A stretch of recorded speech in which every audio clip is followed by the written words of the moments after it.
Today we're going to be looking at how I made this animation. Bon Iver, Woods, live, but an animated version.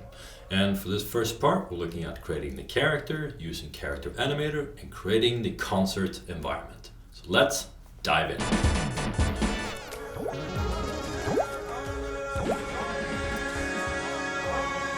Alright, so I am a big fan of Bon Iver. I just saw them live in Dalhalla in Sweden. Super cool venue, very cool to see them playing there. And I did see them live on their 2018 tour as well, where this song was actually recorded. So it's something that I've had in the back of my mind for a long time, wanting to do something with this song. And I figured this was a pretty good opportunity to create something fun. So we're gonna go ahead and do this super awesome live version of the song Woods, but an animated version. And we're gonna be using Character Animator, using After Effects, we're gonna be learning a bunch of cool stuff. So we're gonna go ahead and dive into character creation process. Alrighty, so we're kicking things off by creating the man himself. And you'll see I'm starting off in Photoshop with a character rig of, well, myself that I already have in place and have created for this YouTube channel. So I'm just going through and making a few adjustments to this character instead of building it from scratch. If you're interested in the process behind this, let me know in the comments and we'll put together a tutorial for the full Character Animator workflow. But I'm designing the thing in Photoshop and I'm just going through looking at photos of Justin on Google and making some adjustments to this character guide that I already have in place. And the reason why I'm doing this is because this will be a two-part series tutorial already, and it takes quite a while to set up the character rig with the correct mouth shapes and rigging it in the right way. And since I had one in place already, I'm using that as a starting point to just make some visual updates and change the way that the guy looks. So I'm changing up the beard, changing the hair, adding big headphones, and I'm just going through and making all of these adjustments in Photoshop, mainly using the lasso tool and filling it with various colors, and then using curves or levels to change the highlights and darkness of those shapes. This is a very quick way of working to do shading in the kind of style that we're going for. And I'm just adding a little headband, a little cloth thing that can dangle.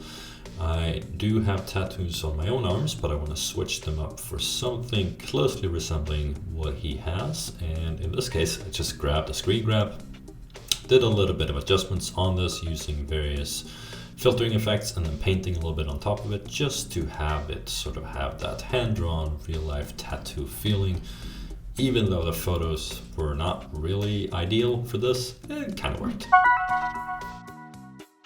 So for my tutorial guy, I also have a little desk with a computer and a little glass and Wacom tablet and stuff, and I'm just using this again as a starting point to make some updates. And to be honest, I have no idea what kind of tools Bon Iver actually have when they're playing live. I am by no means a music expert, so I'm just winging it. I'm creating some, I don't know, dark grayish rectangles, putting some wires on stuff, and kind of just going like, that's, you know, it's gonna be good enough. And then I'm adding the mic stand, and the mic is also gonna be taking most of the attention besides the character himself, so I don't think people will be paying too much attention to if I had any idea what I was actually making on the desk or not. So I'm just going through, same process, just filling out the mic with a few details, drawing some of it by hand, using the lasso tool, filling it, etc. And now we're in Adobe Character Animator. Again, I'm just using a previous project file as a starting point where I have the character in place, I have the desk in place, but I'm updating that to the new PSD files that we just created. And there I am, just testing out the webcam. So I'm just moving things around to a layout that I like, and I changed the resolution to something like 3000 by 3000 of this entire scene, because I know that I'm gonna want to be able to zoom in and out in After Effects. So at this point I've imported the audio, and there's a nice little transcript window over on the right side where I've just pasted the lyrics, but this actually didn't end up working at all. I think maybe if I had an a cappella version of just the voice and adding the transcript in there, maybe it would work. But in this case, I tried it out and really didn't give me anything. So we gotta dive in and do it ourselves. That is the next step.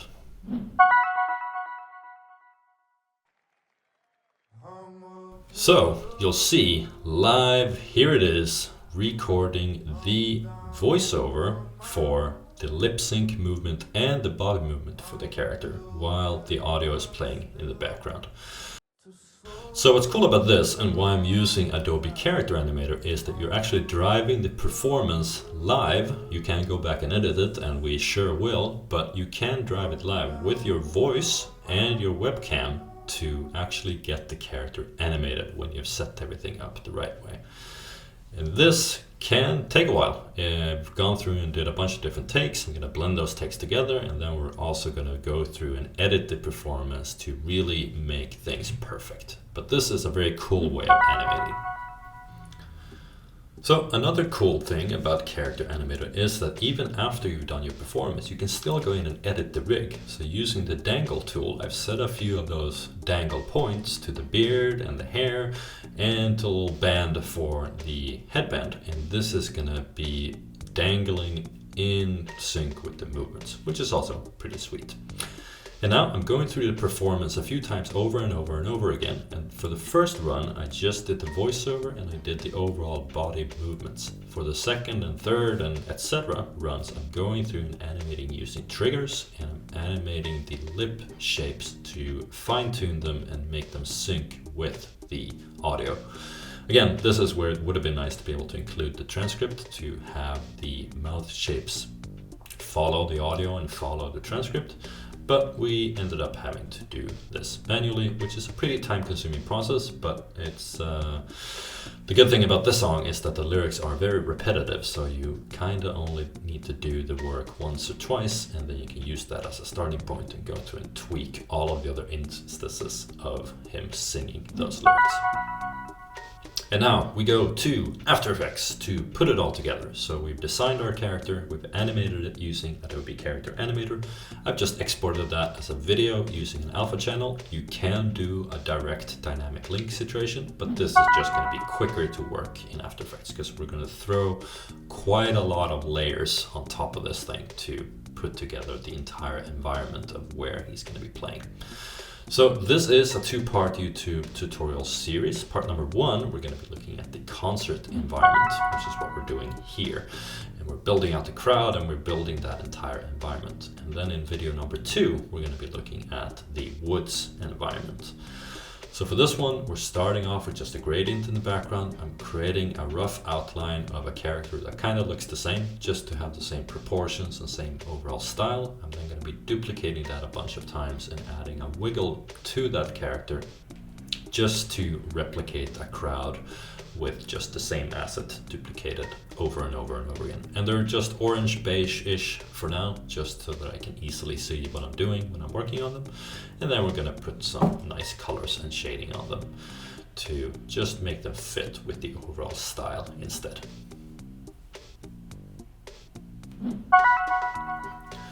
So go ahead and create the lights, and lights in After Effects I kind of really don't use a whole lot of. I think they generally tend to give the whole thing a pretty bad, not super modern, not super nice looking style. But I wanted to try it out just to sort of replicate the real life stage lights of the performance of the song. But we're going to be using these lights to actually drive some optical flares a little bit later down the line. Before we do that, we want to fill out the stage environment, and one part of that is going to be just creating some big speakers in the background. So I'm just using a rounded rectangle tool. I'm using the inner shadow to replicate the look that I've established in the scene that I've did on the crowd as well, and I'm using more rounded rectangles to just create the circles. In this case, it's going to be a very simple looking set of speakers, but it's just to have a little bit of something else happening on stage.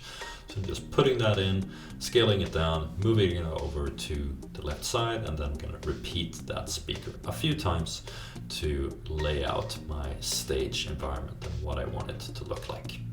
I'm going back in and I'm duplicating the overall body shape and just moving it to the side to create a little bit of a fake 3D perspective on that speaker. This is also a nice, quick and dirty way of making something feel a little bit more 3D while working in a still 2.5D space. And at this point, I'm just going through and animating my lights because I want them to fade up at the start of the song and move around a little bit throughout the performance. And now we're getting into the cool stuff of working with lights. I'm using optical flares from Video Copilot, and the nice thing about this effect is that you can actually connect the optical flares effect to lights in After Effects.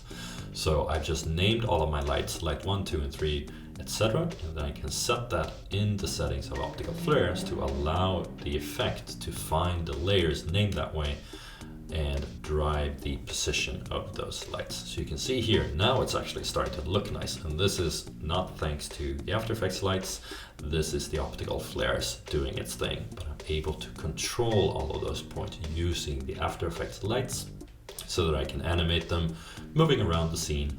And then I just have to worry about making it look nice using the optical flares effect.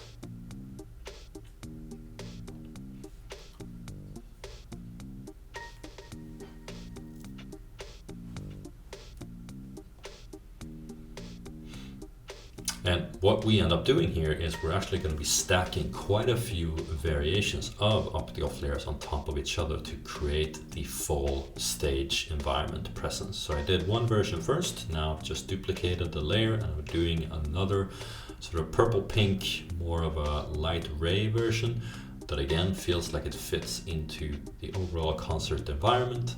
And then I want to make sure that all of these different light sources blend together and end up looking nice for the overall look and feel. So now I have two of them going at the same time. And I still have them as two separate layers, so I can control the light intensity and the color and everything of these layers individually. And that's also a nice way of being able to animate them over time, so that when one light turns on and is super bright, maybe we tone down the other one and make them sort of interact with each other. And now we want to go through and animate the camera. So I don't just want to have a static one camera view of this entire live performance. I want to go through and animate the camera so it's zooming in and out, it's focusing on him in close-ups when that makes sense with the lyrics and the way that the song sounds. And I'm just going through and mainly animating the position and a little bit of rotation here and there for the camera. I've also added a subtle wiggle expression to the rotation of the camera to give it a little bit of a handheld feel. So it's, again, not super static, doesn't feel super digital and 100% perfect. I do want this to feel like, obviously it's an animation, but I do want this to feel like it's something that could have been filmed with a camera in a real life concert setting. And the cool thing about the way that I'm setting up this project is I'm doing the camera animation and everything once in this scene, and we're then going to be copying that over for the woods environment that we're going to be making in the second YouTube video. So it's going to be using the exact same camera animation for both versions. So it's kind of like a light version and a dark version, and I can easily cut between them when I go to do the final edit. So along with the camera animations, I'm also going through and animating these optical flare layers. So I'm fading them up and down, I'm changing their brightness, I'm changing their animation, and I'm going through and just making the entire environment feel alive and feel like it has some art direction to it. I'm making deliberate choices about when I want certain lights to be turned on or turned off, but I also want to make sure that they have overall movement throughout the entire piece. So there's a little bit of wiggling, lights are swaying back and forth, they're fading up and down, and then when I want to, I'm able to override that subtle animation and add my own spin on it. Another big part of making the final look and feel of this is just griming up everything. And I am a big fan of using the camera lens blur. It's a very slow effect to render, but it does look really nice. And the big benefit of this one compared to any other blur in After Effects is that you can control it using a gradient. So I'm creating a separate gradient comp, and this is the layer that's going to be controlling the camera lens blur. So I want everything in white in the gradient to be in focus and everything in black to be out of focus. And that allows me to give this vignetting effect, but using a very nice looking blur where things go out of focus in a more realistic way than a fast blur or a Gaussian blur, one of the standard ones. I'm then playing around with a little bit of glow effects. I'm using deep glow. I'm playing around with a little bit of the standard After Effects glow. And now I want to go ahead and add some optical flares, just Michael Bay style on the sidelines to get that sort of flare out of frame, but it's giving that light streak. And I'm placing those in 3D space, but I'm placing them on the left and right side of the crowd. So these are kind of in front of the stage, and they're off to the sides where we don't see the actual light source, but we do see that light streak going across the crowd, which gives a little bit more visual interest to that part of the screen as well.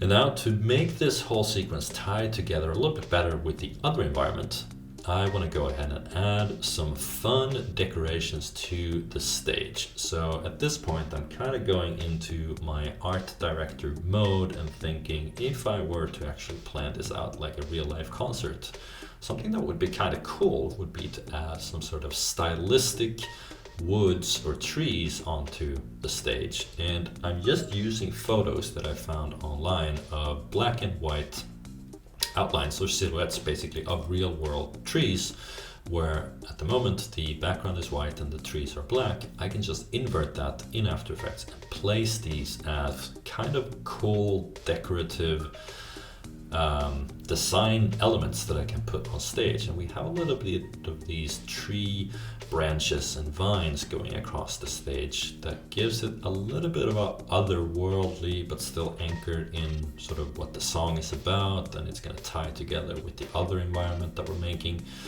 This was not something I had planned from the beginning. It's just something that I kind of came up with while working on it, and I just imported one of those files to see how it looked, and it ended up being a pretty cool part of the way that this overall environment looks like. And I think it ties together the whole piece of making it not just a bland live concert environment, because if you want that, why animate it? But now we can add these elements that are a big part of animation on top of it to make it blend these different worlds together. And you're kind of never done. You are always making tweaks here and there. I'm jumping around into various different elements, making some changes here and there. In this case, I'm focusing on adding a little bit of a halo or a rim light to the main character on the scene here, just to focus on him a little bit more and tie him together into the environment. But I'm just going through, I'm previewing sections, I'm adding effects here and there, I'm adding some wiggling, I'm tweaking the crowd, I'm always going back and forth and back and forth and back and forth. And eventually I just go, there it is. I'm happy with that. The end. Well, the end for part one. So if you want to learn about how I created the woods environment, getting the trees to spin around and create that cool thing, do stick around for part two, where we're going to be diving into that part and then tying it all together for the final edit. So see ya in part two.